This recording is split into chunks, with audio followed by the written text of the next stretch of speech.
Throughout the Friday the 13th franchise, Jason's face has been shown on film countless times, but there are some movies in the series where the filmmakers neglected to show his face for whatever reason.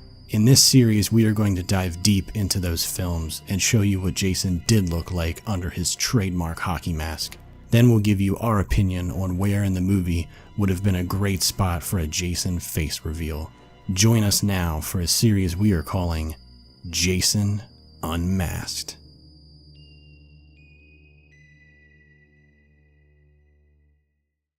Before we begin, if you are new here and haven't watched the previous episodes where we covered Jason's face in Jason Goes to Hell, Jason X, and Freddy vs. Jason, a link to the Jason Unmasked playlist will be in the description below. I highly recommend you go and check them out.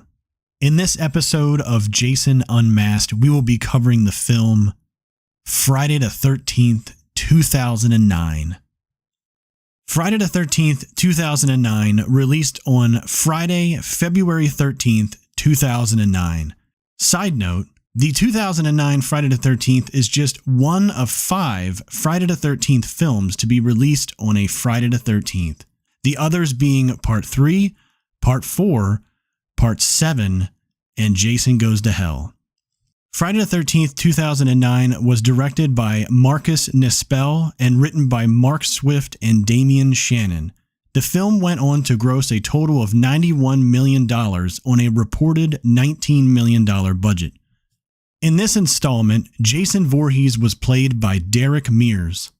Jason wears a solid t-shirt with holes, which I believe is white, but just extremely dirty, so it appears to be a brownish color. Covering the shirt is a big layered jacket that is tattered, torn, and frayed all over. On his legs, he wears heavily distressed work pants and boots. No gloves this time around. On his left hip, he wears a neat machete holster that is a combination of metal and leather that wraps around both his waist and his upper thigh. Another quick side note, I was trying to get a good look at how this holster looked for this video and found a great shot of a replica made by Horror Effects Designs. So cool. For the most part, Jason's head looks rather normal, although the right side has a prominent indent in it. His flesh is back to being more fresh looking, which makes sense considering this is a reboot. Jason is more of a man in this film and not the undead Jason he became in the later sequels.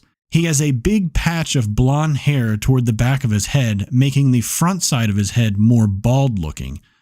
For the first half of the movie or so, Jason wears a newly redesigned rendition of his sack mask from Part 2. I personally think that this sack mask looks fantastic. I absolutely love it. And controversial opinion, I am sure, but I personally wouldn't have even been upset if he had worn it throughout the entire film. The hockey mask that Jason acquires in the barn after killing Donnie is obviously pretty pristine, as again, this is a reboot. By pristine, I just mean that the mask is all in one piece. It's obviously dirty, has smudges and things all over it, and the red chevrons are somewhat worn off as well. This 2009 designed hockey mask is much thicker than the old masks. The shape of the mask around the mouth and nose area is slightly different, and also the holes above the eyes begin much higher than compared to previous masks.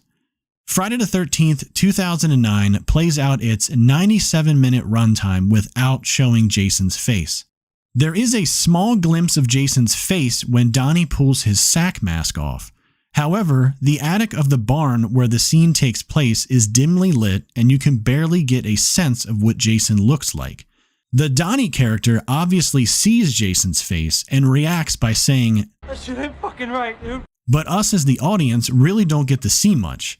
The scene is a big tease to what Jason's face looks like, and you know it by now, we want a full face reveal. During any scene where Jason is wearing his hockey mask, the actor portraying him is usually wearing a mask that is commonly called a hood underneath. The face of the mask is usually cut out so the actor does not have to wear any unnecessary effects on his face, and so they can remove the hockey mask between takes, which will allow them to catch their breath, eat, drink, etc. This is what actor Derek Mears looked like on set with the hockey mask removed. Similar to Kane Hodder in Jason Goes to Hell, we can see that the right eye is covered by a piece of prosthetic makeup. But unlike the Jason Goes to Hell makeup, this eyepiece looks like a separate appliance and could be taken off and on when needed. So, what does Jason's face look like? Just like Jason X and Freddy vs. Jason, Jason's face was designed and sculpted for Friday the 13th, 2009. Thanks to some photos from effects artist Scott Stoddard, we can see what Jason's face looked like underneath the mask in the film. The sculpt that you see here was made by Shallow Grave Effects, and I think closely resembles the face of Jason in Friday the 13th, 2009. These photos give us a much clearer look at Jason's face. I honestly feel like this version of Jason was heavily influenced by the child version of Jason in the original 1980 Friday the 13th, just with some more exaggerated features. For example, his bad right eye is protruding more from the socket. It actually looks like it's about to fall out. The eye also appears glassy looking. His mouth area, particularly his upper lip, is pulled back more, further exposing his teeth. And on the right side of his head, his ear is much smaller than the more normal-looking left ear that he has. I think Shallow Grave Effects did a great job with this sculpt. So now that we know what Jason's face looks like under his hockey mask, the next question is, where in Friday the 13th, 2009 should they have shown Jason's face to the audience?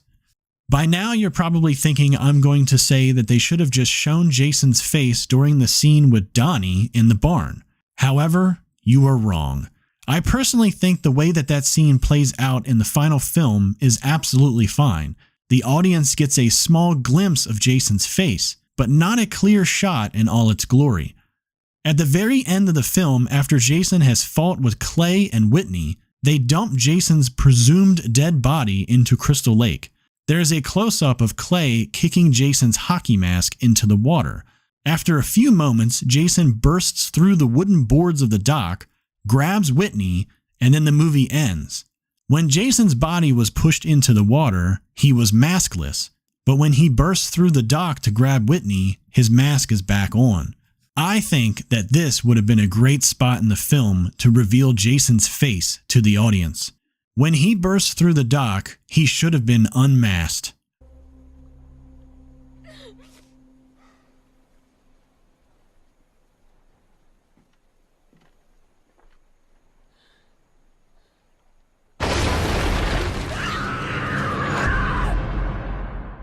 So, like I said, the dimly lit scene in the barn earlier in the film would have given the audience a glimpse of his face, a teaser of what would come later.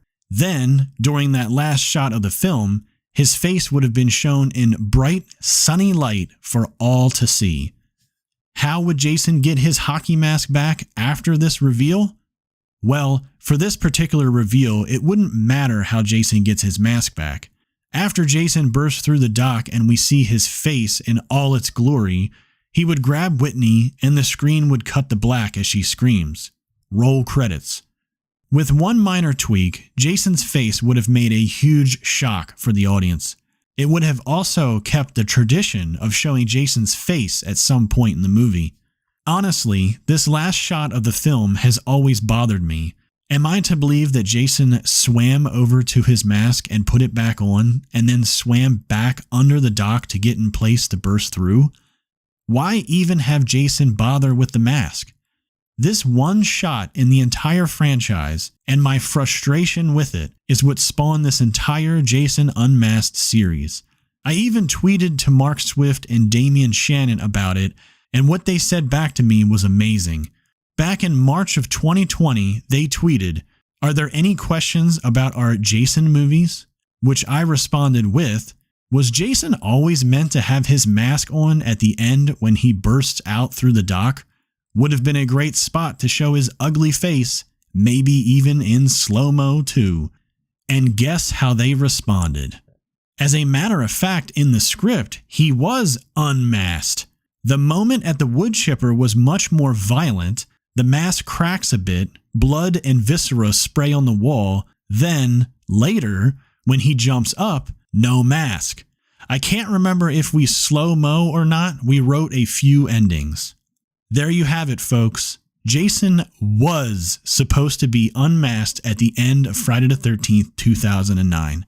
Not sure who made the call to change it, but it was a mistake if you ask me. I think that Friday the 13th, 2009 is a great film, despite that last shot, of course. In my opinion, this is one of the better horror remakes. There are a lot of horror remakes, especially from this time period, but I really think Friday the 13th, 2009 feels like a Friday the 13th film.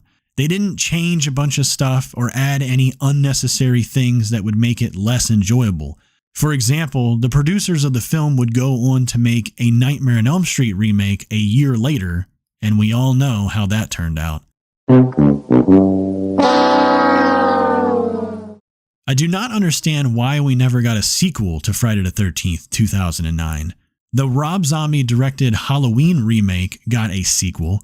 I honestly always thought it would have been cool for them to make a direct sequel to Friday the 13th, 2009 and have it pick up with Clay and Whitney on the dock. They fight off a unmasked Jason and they run out of the lake into the town of Crystal Lake. Jason could follow them into town, trying to track them down, and chaos ensues. So, what do you think of Jason's face in the 2009 remake of Friday the 13th? Where do you think would have been a great spot in the movie for a reveal of his face? Let us know what you think in the comments. You've all been leaving some awesome ideas. Keep it up. That is it for this installment of Jason Unmasked. For now, the book has been closed on what Jason's face looks like in each film they neglected to show his face in. But rest assured that if they release another Jason movie and they do not reveal his face, oh yes, there will be a new episode in this series. If you enjoyed this video and all the times I said 2009, then would you kindly like and subscribe?